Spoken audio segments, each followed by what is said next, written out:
Welcome to JamPlay.com. My name is Stuart Ziff, and we're talking about the great Duane Allman. In the last lesson, we looked at a track that was based on the Allman Brothers' version of Hoochie Coochie Man, the old Willie Dixon song that everybody's done, including Muddy Waters. And now we're going to move on to a slow blues. And the track we have here is kind of based on an old Ray Charles tune called I'm Gonna Move to the Outskirts of Town. And the Allman Brothers definitely played the slow blues in their live shows. If you've heard Live at the Fillmore, you know they did one of the most famous versions of Stormy Monday. And they're pretty much doing Bobby Bland's version, which is really T-Bone Walker's version. You know that Duane did his history and went back and saw who did what and knew it and went back and listened to the originals. On this slow blues that we're going to work on in this lesson, we're going to look at some of the things that Duane played, his sense of swing and phrasing. I started the solo off with a riff that he does, which sounds like part B.B. King and part Albert King. When he bends that D sharp to D. He'll do the sweet blues.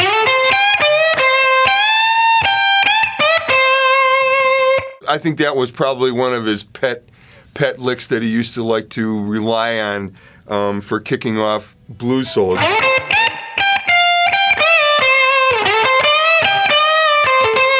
Which is all right here in the major pentatonic.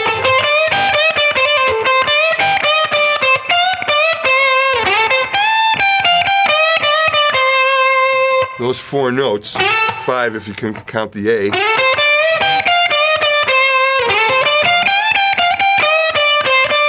So you want to get those down under your fingers, particularly.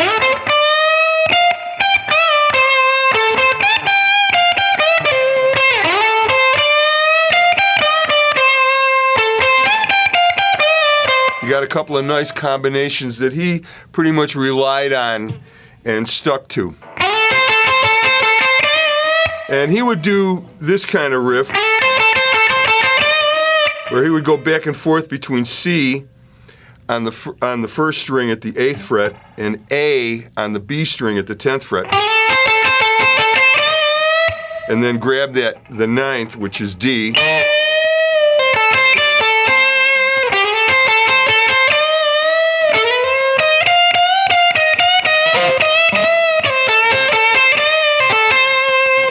So he would play those kind of riffs, but once he got going, he might start his sense of swing.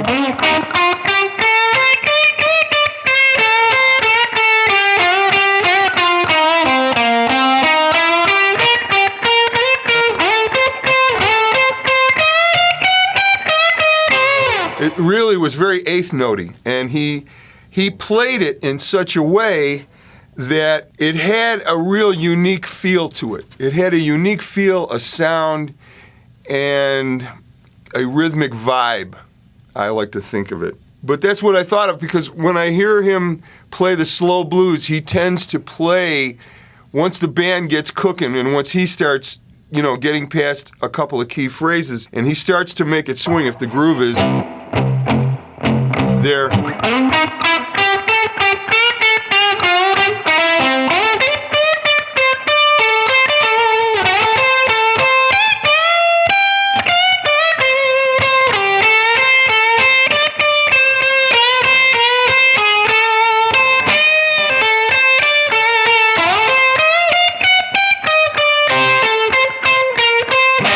So that was his idea of swinging, and it worked, and it was cool, and it was different, It was different from the way BB would do it, it was different from what Albert would do, it was a little different from the way Freddie would do it, but it was still swinging. You could tell he'd listened to jazz. You could tell that he wasn't a jazz player per se, but he was listening to jazz. He was listening to a lot of jazz. He loved jazz. He was definitely into Coltrane and Miles, so he was listening to music. He was listening to jazz that was swinging, and it had that element, and he figured out how to make it work for him. So those are the basic things that I'm going to play. I'm also going to do some things where I repeat a phrase.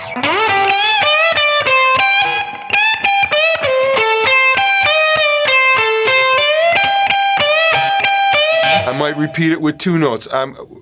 Wherever I am, I'm going to repeat that phrase, and I'm going to try and repeat it so it achieves a strong dynamic peak and resolves to something pleasing and makes sense with what the rest of the band is doing. I'm going to play along with the track.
You may have heard a lick in there that sort of surprised you a little bit. When I started the solo with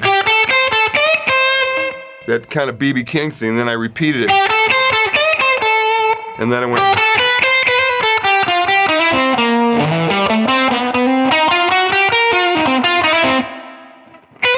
Playing that major seventh may have sounded a tad obscure to you, but he actually did that. And it was very cool because it sort of harkens back. The great jazz player Grant Green used to do things like that when he played blues. And if you're a student of jazz and you know who Grant Green is, Grant Green was an outstanding blues player within the realm of jazz. And he would do that.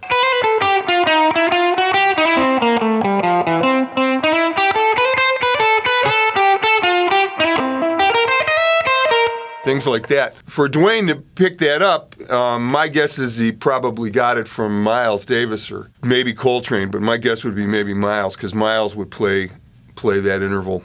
So I wanted to make sure that you heard that was the kind of, unique little thing that he would bring to the blues. And I tried to play those repetitive phrases, and I played in the areas that he did, and did that little swinging skip that he used to do when he would get going. So I would say reference the recordings that I've talked about the anthology series, the Live at the Fillmore. I know if you go to the Allman Brothers website, you can get all the bootleg recordings that are out there, and I've got a bunch of them. And you're going to hear a guy who never played the same thing twice every night, whether he was playing slide guitar or he wasn't playing slide. Dwayne was one of those guys who was always going for it when it came to playing live. I know I've always tried to subscribe to that theory. I'm going for it, and I either get it or I don't. And he was the kind of player that, most of the time he got it. And there were times when he didn't, because there's times when we all don't, reach that peak that we're looking for. But as long as you're going for it, that's what matters. And that was the spirit that he had. He was always going for it. So practice up, work on your string bending, work on your sense of swing the way Dwayne did, and get your tone happening, and we'll see you at the next lesson.